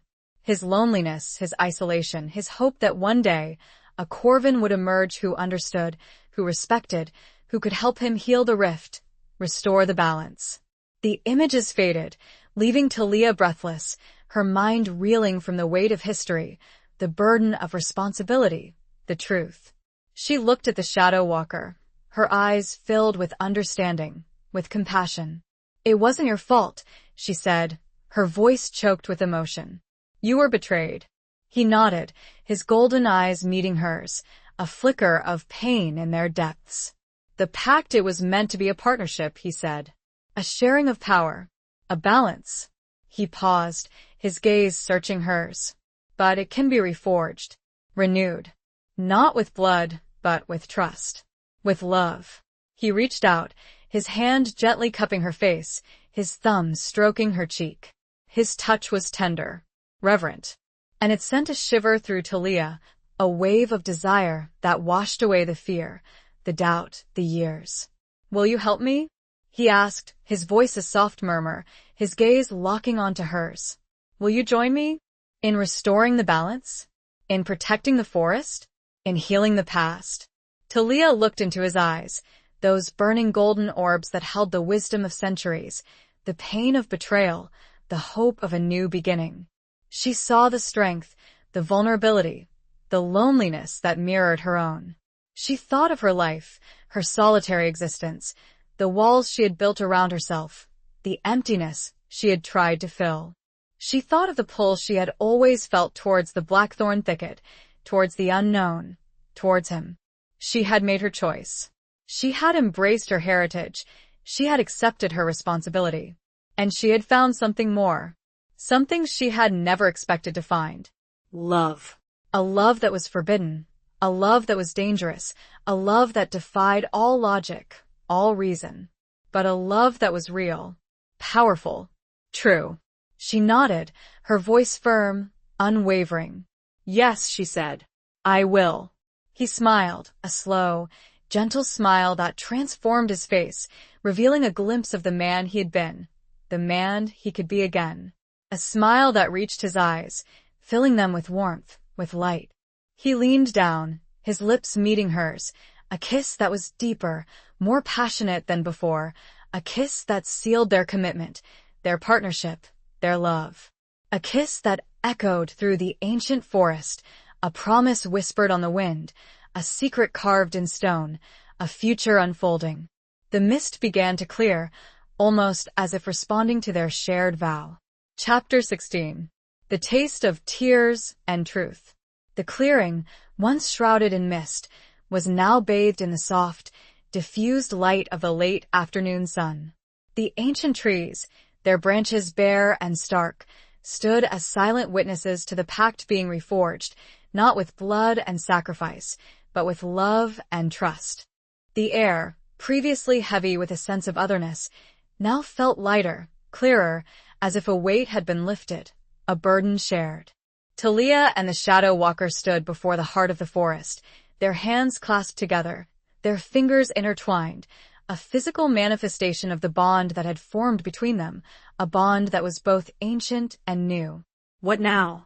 Talia asked, her voice a soft murmur, her gaze searching his. He looked at her, his golden eyes, now softer, gentler, holding hers with an intensity that both thrilled and comforted her. "We begin," he said, his voice low, a deep rumble that resonated with the silence of the forest. "We restore the balance. We protect the boundaries. We heal." He gestured towards the carvings on the stone. "The ancient ways, they must be relearned. The forgotten knowledge must be rediscovered." Talia nodded, her gaze drawn to the intricate carvings, the symbols and patterns that spoke of a time when humans and the hunt lived in harmony, when the forest was revered, respected, understood. "Sarah," Talia said, remembering her friend, her confidant, who had been left behind, who was still struggling to make sense of the events that had unfolded. She needs to understand. She needs to know." The Shadow Walker nodded, his expression softening. "She is a friend," he said. "A loyal heart. She will accept. In time." He paused, his gaze searching hers. "But she cannot join us. Not in this. This is between us. Between the Corvins and the hunt." Talia understood. Sarah was a part of her life, a cherished friend, but she was not a part of this ancient pact, this destiny. This was something Talia had to face, had to embrace, with the Shadow Walker alone. Together, they spent the next few hours at the heart of the forest, the Shadow Walker guiding Talia, teaching her about the ancient ways, about the magic that flowed through the forest, about the creatures that inhabited its depths, about the delicate balance that had to be maintained. He showed her how to read the carvings on the stone, how to interpret the symbols, how to draw power from the earth, how to listen to the whispers of the wind, the rustling of the leaves, the murmurs of the ancient trees. He showed her how to shift, how to tap into the primal energy that flowed through him, how to connect with the wolf within, how to transform. It was a painful, terrifying process, a tearing and reshaping of flesh and bone, but Talia persevered, driven by her commitment to the pact, by her love for the Shadow Walker, by her desire to become one with the forest, with him. As dusk began to settle, casting long shadows across the clearing, they prepared to leave. Talia, exhausted but exhilarated, felt a profound sense of peace, a sense of belonging, a sense of purpose that she had never known before. The Shadow Walker, his human form restored, stood beside her, his hand gently resting on her shoulder, his touch sending a wave of warmth through her, a warmth that chased away the chill of the approaching night. "We will return," he said, his voice a soft murmur. "Tomorrow. And every day after. Until the balance is restored. Until the forest is safe." They walked back through the blackthorn thicket, hand in hand, their footsteps leaving a single trail in the newly fallen snow. The forest, once a place of fear and uncertainty, now felt familiar, welcoming, a part of her, a part of them. As they neared Talia's cottage, they saw a figure standing on the porch, silhouetted against the warm glow of the lights inside. Sarah. She was waiting for them, her face pale, her eyes red-rimmed, but her expression determined. Talia and the Shadow Walker stopped a few feet away from her, their hands still clasped together. Sarah looked at them, her gaze shifting from Talia to the Shadow Walker, her eyes filled with a mixture of fear, confusion, and a glimmer of understanding. "Talia," she began, her voice trembling, "I've been doing more research, reading everything I could find, about the Corvins, about the hunt, about him." She looked at the Shadow Walker, her gaze unwavering. I don't understand everything," she said. "But I see. I see the connection. I see the truth." Tears welled up in her eyes, spilling down her cheeks. But they were not tears of fear, not entirely. They were tears of relief, of acceptance, of understanding. "I was so afraid," she whispered. "Afraid for you. Afraid of him." She took a deep breath, her voice gaining strength. But I trust you, Talia. I always have. And I see now. I see that he's not the monster I thought he was. He's protecting you. Protecting us. Talia smiled, a warm, reassuring smile that reached her eyes, filling them with light. She squeezed the Shadow Walker's hand, a silent acknowledgement of their bond, of their shared commitment. It's complicated, Sarah, Talia said. But it's going to be okay. We're going to be okay. Sarah nodded, wiping away her tears, a small, tentative smile forming on her lips. I believe you, she said. I trust you. The Shadow Walker stepped forward, his golden eyes meeting Sarah's, a flicker of respect in their depths. Thank you, he said, his voice low, sincere. For your friendship. For your loyalty. Sarah looked at him, her gaze unwavering. I may not understand everything, she said. But I want to help. In any way I can. Talia and the Shadow Walker exchanged a look, a silent communication, a shared decision. You can, Talia said. By keeping our secret. By protecting our privacy. Sarah nodded, her expression determined. I will, she said. I promise. The three of them stood there for a moment, in the silence of the winter night. A bond of friendship, of trust, of understanding forged between them, a bond that would be tested, challenged, but never broken. The taste of tears, mingled with the truth, lingered in the air, a bittersweet reminder of the past, a hopeful promise for the future they had sworn to protect. Chapter 17. A bond forged in moonlight. The following weeks settled into a rhythm, a delicate dance between the mundane and the magical. Talia continued her life in Havenwood, tending to her garden, visiting the library, interacting with the townsfolk, maintaining the facade of normalcy. But her days were now punctuated by journeys into the blackthorn thicket, to the heart of the forest, where she learned the ancient ways, the forgotten magic, the responsibilities of the reforged pact. The Shadow Walker, her teacher, her guide, her lover, was a patient and demanding mentor. He pushed her to her limits, both physically and mentally, challenging her to embrace her heritage, to harness the power that flowed through her, to become one with the forest, with the hunt. Their relationship deepened, evolving beyond the initial spark of forbidden desire into a profound connection, a bond forged in shared purpose, in mutual respect, in love. They spent hours together, exploring the forest, learning from each other, sharing stories, sharing silence. They learned to communicate without words, a subtle exchange of glances, a touch of hands, a shared understanding that transcended language. They learned to move as one, to hunt as one, to protect as one. Talia's transformation was gradual, but profound. She grew stronger, more agile, more aware.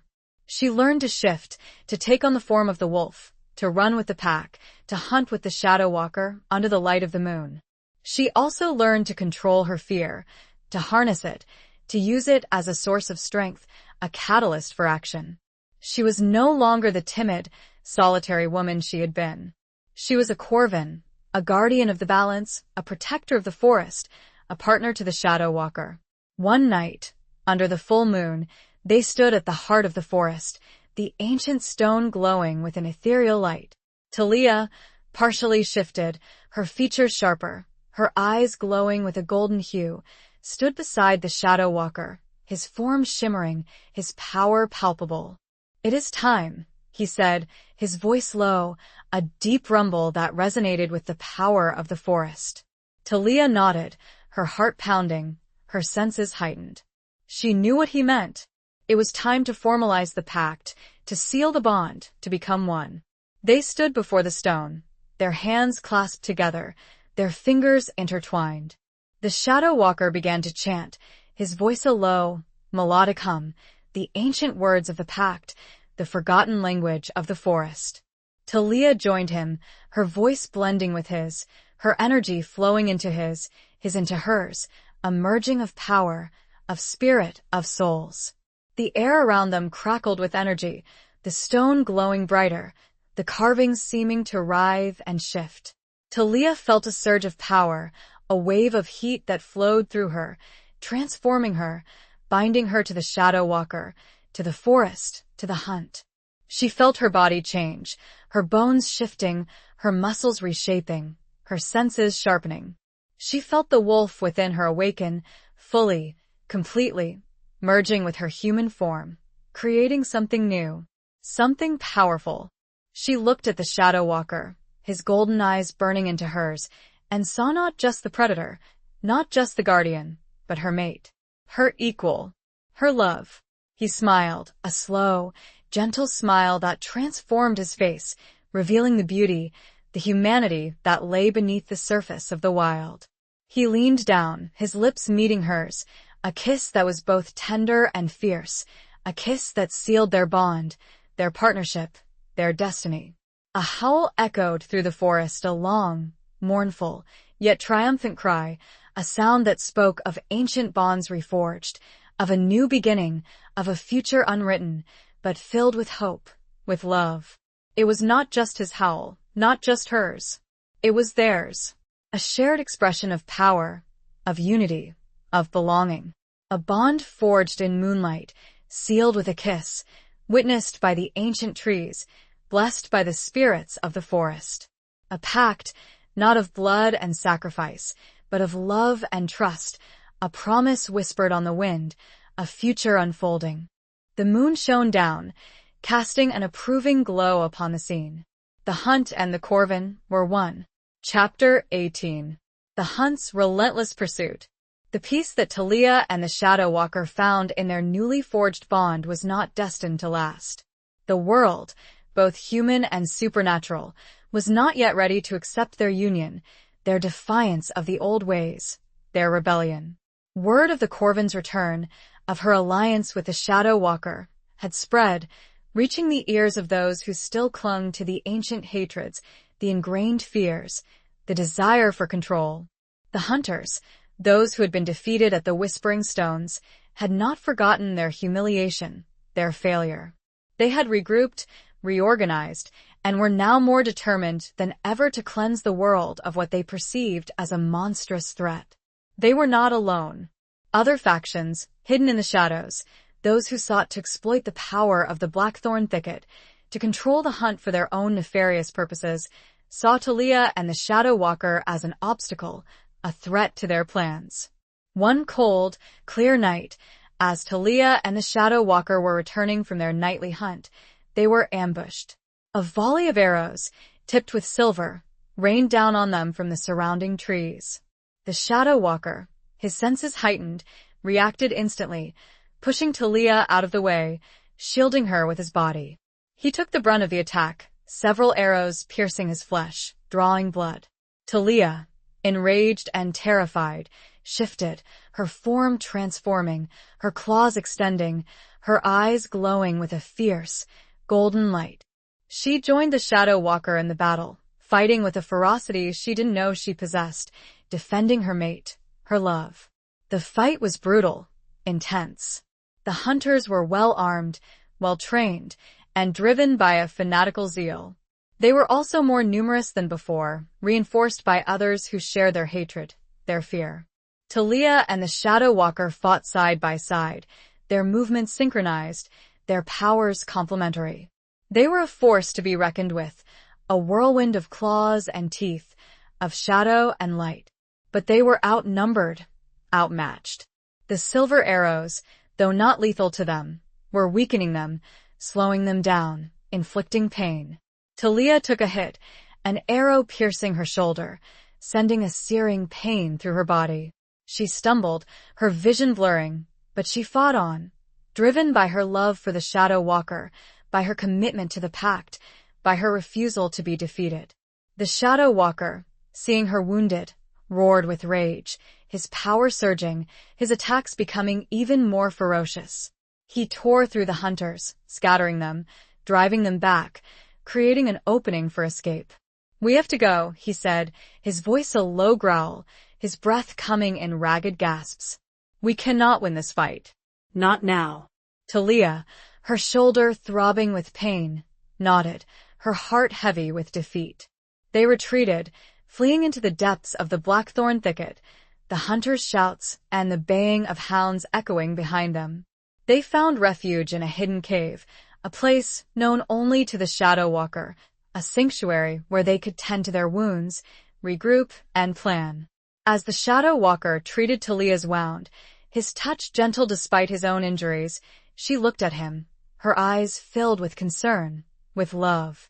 "They won't stop," she said, her voice a soft murmur. "They will keep coming." He nodded, his golden eyes meeting hers, a flicker of determination in their depths. "We will be ready," he said. "We will fight. We will protect what is ours." He paused, his gaze searching hers. "But we cannot do this alone. We need allies. We need help." Talia understood. The forces arrayed against them were too powerful, too numerous. They needed to find others who shared their vision, who believed in the balance, who respected the ancient ways. "Who?" she asked, her voice barely a whisper. He looked at her, his golden eyes filled with a strange mixture of hope and hesitation. "There are others," he said. "Others like us. Hidden. Scattered. But they exist." He paused, his gaze locking onto hers. "And there are others who may be willing to listen, to understand." He was talking about the human world, about finding allies among those who had always been their enemies. It was a risky proposition, a dangerous gamble, but it was their only hope. The relentless pursuit had begun, and they could only meet it head-on. It was their only choice. Chapter 19. A promise whispered at dawn. The decision to seek allies, both within the hidden supernatural world and amongst humans, was fraught with peril. Trust was a fragile commodity, especially when dealing with centuries of ingrained prejudice and fear. Yet, Talia and the Shadow Walker knew it was their only path forward, the only way to counter the growing threat that loomed over them and the blackthorn thicket. Their first step was to reach out to the scattered remnants of other werewolf packs, those who had resisted the Shadow Walker's dominance in the past, those who had chosen to live in isolation, hidden from both human and supernatural eyes. It was a delicate dance of diplomacy, of proving that the Shadow Walker was no longer the solitary, ruthless hunter they remembered, that he had changed, that he was now fighting for a different cause, a shared cause. Talia, with her Corvan heritage and her innate understanding of the forest, played a crucial role in these negotiations. She was the bridge, the mediator, the proof that the ancient pact could be reforged, that humans and werewolves could coexist, could thrive together. It was not easy. There were challenges, confrontations, tests of loyalty and strength. But slowly, gradually, they began to win over some of the packs, forging alliances, building a coalition of those who believed in the balance, who respected the ancient ways, who desired peace. Their second, and perhaps more dangerous, step was to reach out to the human world, to find individuals within Havenwood who might be open to their cause, who might be willing to understand to help. This task fell primarily to Talia. She was the one who could move freely within the town, who could interact with the people, who could plant the seeds of acceptance. She started with Sarah, her friend, her confidant, who had already shown a remarkable willingness to embrace the truth, to overcome her fear, to trust. Sarah, with her knowledge of local history, her connections within the community, became an invaluable ally, helping Talia identify individuals who might be sympathetic, who might be receptive. It was a slow, painstaking process, filled with setbacks and disappointments. Many people were unwilling to listen, unwilling to believe, clinging to their preconceived notions, their fears. But there were some, a small but growing number, who were willing to open their minds, to see Talia not as a monster, but as a woman, a neighbor, a protector. They saw the changes in Havenwood, the subtle shifts in the balance, the growing darkness that threatened to engulf their town. And they were willing to listen. Talia, with the Shadow Walker's guidance, shared her story, her heritage, her truth with these individuals, revealing the existence of the supernatural world, the reality of the hunt, the necessity of maintaining the balance. It was a risky undertaking, exposing themselves to potential betrayal, to persecution. But it was a risk they had to take. As the coalition of werewolves and humans grew, so did the opposition. The hunters, Those who had vowed to eradicate the monstrous threat became more aggressive, more desperate. They launched attacks on Talia's cottage, on the outskirts of Havenwood, on the edges of the blackthorn thicket. Talia and the Shadow Walker, along with their newfound allies, fought back, defending their territory, protecting their community. The battles were fierce, bloody, but they were no longer fighting alone. They had support, they had hope. One dawn, after a particularly brutal skirmish, Talia and the Shadow Walker stood on a ridge overlooking Havenwood, the town bathed in the soft, golden light of the rising sun. They were both wounded, exhausted, but unbowed. Talia looked at the Shadow Walker, her heart filled with love, with admiration for the man he had become, for the leader he was proving to be. "Where we're making a difference," she said, her voice a soft murmur. He nodded, his golden eyes meeting hers, a flicker of hope in their depths. "We are," he said. "But the fight is far from over." He paused, his gaze sweeping across the landscape, taking in the beauty of the forest, the tranquility of the town, the fragility of the peace they were fighting to protect.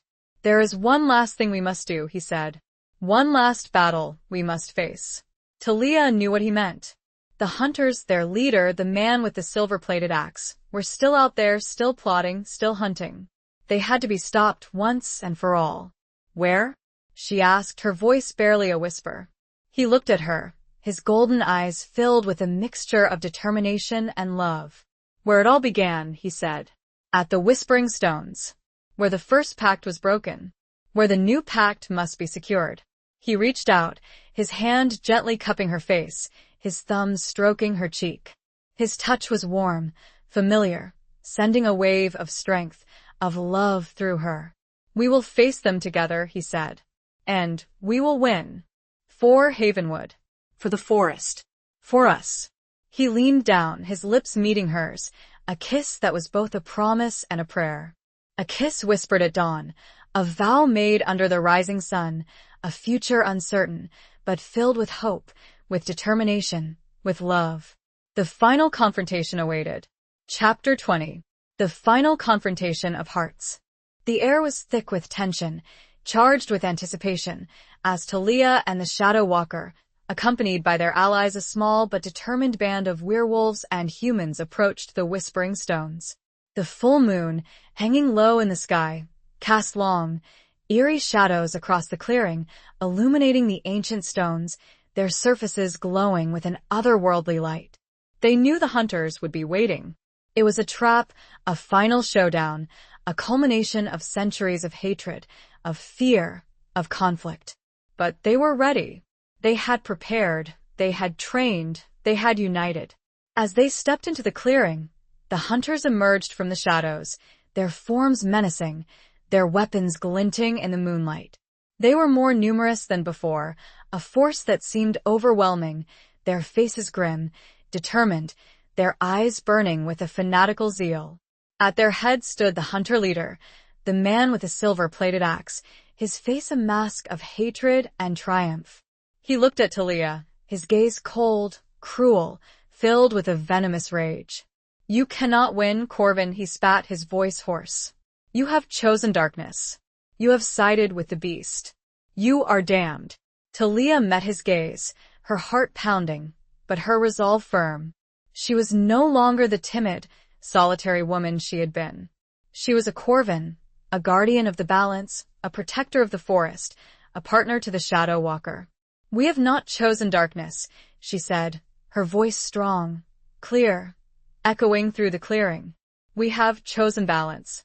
We have chosen peace." She gestured towards the assembled werewolves and humans, a united force, standing side by side, ready to fight for their shared future. "We are not your enemies," she said. "We are your neighbors, your protectors." The hunter leader scoffed, his grip tightening on the silver-plated axe. "You are deluded," he said. "You have been corrupted. There can be no peace with monsters." He raised the axe, his eyes burning with fanaticism. "We will end this. Now. Once and for all." He lunged forward, the axe swinging towards Talia, a silver blur aimed at her heart. But the Shadow Walker was faster. He intercepted the attack, his claws meeting the silver axe with a shower of sparks. The force of the blow sent the hunter-leader staggering back, his eyes wide with shock and fear. The battle was joined. The clearing erupted in a chaos of violence, a maelstrom of claws and teeth, of silver and steel, of human and supernatural. The air was filled with the sounds of snarling, growling, shouting, the clash of weapons, the cries of the wounded. Talia shifted, her form a blend of human and wolf, fought with a ferocity she had never known before. She was a whirlwind of claws and teeth, defending her allies, protecting her love. The Shadow Walker, also shifted, was a force of nature, a primal power unleashed. He tore through the hunters, scattering them, driving them back, his golden eyes blazing with fury, with determination. The werewolves, their packs united, fought with a coordinated strength, their claws and teeth tearing at the hunters, their howls echoing through the forest. The humans, armed with weapons provided by the Shadow Walker, fought with a courage born of desperation, of belief in the cause they were fighting for. The battle raged, fierce and brutal, the outcome uncertain. There were losses on both sides, wounds inflicted, lives lost. But Talia and the Shadow Walker and their allies fought on, driven by their love for each other, by their commitment to the pact, by their hope for a future where humans and the supernatural could coexist, could thrive. Talia found herself face to face with the hunter-leader, the man who had haunted her dreams, the man who had tried to kill her, the man who represented everything she was fighting against. He swung the silver-plated axe, aiming for her head, but Talia dodged the blow, her claws lashing out, striking his arm, sending the axe flying. He stumbled back, clutching his wounded arm, his face contorted with pain and hatred. He looked at Talia, his eyes burning with a venomous rage. You cannot win, he gasped, his voice hoarse. The darkness will always prevail. Talia stood before him, her form shimmering, her eyes glowing with a golden light. She was no longer afraid. She had faced her fears, she had embraced her heritage, she had found her strength. You are wrong, she said, her voice calm, clear, filled with a power that resonated through the clearing. The darkness does not have to prevail. Balance can be restored. Peace can be achieved. She reached out, her hand extending towards him, not in threat, but in offer. It's not too late, she said. You can still choose. Choose peace. Choose understanding. The hunter-leader stared at her, his face a mask of conflict, of doubt. For a moment, just a fleeting moment, Talia saw a flicker of humanity in his eyes, a glimmer of hope. But it was quickly extinguished, replaced by the familiar hatred, the ingrained fear, the fanatical zeal. He spat on the ground, his eyes burning with venom. Never, he hissed. I will never side with monsters. He lunged at Talia, his hands reaching for her throat, his fingers like claws. But the Shadow Walker was there. He intercepted the attack, his body shielding Talia, his claws ripping into the hunter-leader's chest, a fatal blow. The hunter-leader fell to the ground, his body lifeless, his eyes staring blankly at the moonlit sky. The battle was over. The remaining hunters, seeing their leader fall, their forces decimated, lost their will to fight. They scattered, fleeing into the forest, disappearing into the shadows. Silence descended upon the clearing, a silence broken only by the ragged breathing of the survivors, the soft moans of the wounded, the whispers of the wind through the ancient trees. Talia and the Shadow Walker, both wounded, exhausted, stood together, their hands clasped, their bodies leaning against each other for support. They had won. They had defeated the hunters, they had protected the forest, they had secured the pact. But the victory was bittersweet. There had been losses, sacrifices, wounds that would take time to heal. They looked at each other, their eyes filled with love, with gratitude, with hope. The final confrontation of hearts had ended, not with a single victor, but with a shared triumph, a testament to the power of unity, of understanding, of love. The battle was over, but the journey, the true work of building a lasting peace, was just beginning. The moon, a silent witness, shone down upon the scene, the promise and pain of the battle, and of a shared future ahead. Epilogue. Years passed. Havenwood, once a town shrouded in fear and suspicion, slowly transformed. The wounds of the past began to heal, replaced by a fragile, but growing, sense of peace, of acceptance. The blackthorn thicket, no longer a place of dread, became a sanctuary, a refuge, a source of wonder and respect. The boundaries between the human world and the supernatural realm, once rigid and impenetrable, became more fluid, more permeable. Talia and the Shadow Walker, their bond deepened by time and shared experience, remained the guardians of the balance, the protectors of the forest, the leaders of a united community. They walked hand in hand, through the town and through the woods, their presence a reassurance, a symbol of hope, a testament to the power of love and understanding. Sarah, her initial fear long gone, became an integral part of their lives, a trusted advisor, a chronicler of their story, a bridge between the two worlds. She dedicated herself to preserving the knowledge of the ancient ways, to educating the people of Havenwood, to ensuring that the mistakes of the past would never be repeated. The werewolves, their packs united under the Shadow Walker's leadership, roamed the forest freely, their howls no longer a sound of terror, but a song of the wild, a reminder of the ancient pact, a celebration of life. The humans of Havenwood, those who had chosen to embrace the truth, to accept the existence of the supernatural, learned to live in harmony with their werewolf neighbors, sharing the land, respecting the forest, understanding the delicate balance that sustained them all. There were still challenges, of course. There were still those who clung to the old hatreds, the ingrained fears, the desire for control. But they were a dwindling minority, their voices fading, their influence waning. Talia, her hair now completely silver, but her eyes still burning with a golden light, often walked to the Whispering Stones, the place where it had all begun, the place where she had faced her fears, embraced her heritage, found her love. She would stand before the ancient stones, her hand resting on their smooth, cool surface, feeling the power that flowed through them, the connection to the past, the promise of the future. She would remember the battles fought, the sacrifices made, the lives lost. She would remember the hunter-leader, his face contorted with hatred, his final, desperate act of violence. And she would remember his eyes, the fleeting flicker of humanity, the glimmer of hope that had been extinguished too soon. She would remember Alara, her grandmother, her stories, her warnings, her love. She would remember Sarah, her friend, her confidant, her ally. And she would remember the Shadow Walker, her mate, her partner, her love, the man who had shown her the truth, the man who had taught her to embrace her destiny, the man who had changed her life.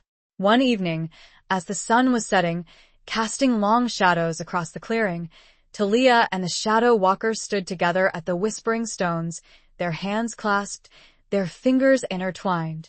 They were older now, their bodies bearing the scars of past battles, but their love, their bond, remained as strong, as true as ever.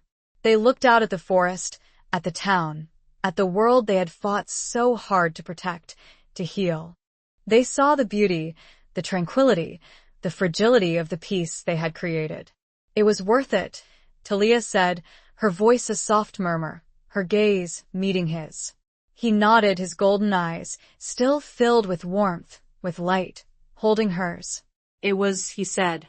And it will continue to be, as long as we remember, as long as we protect, as long as we love.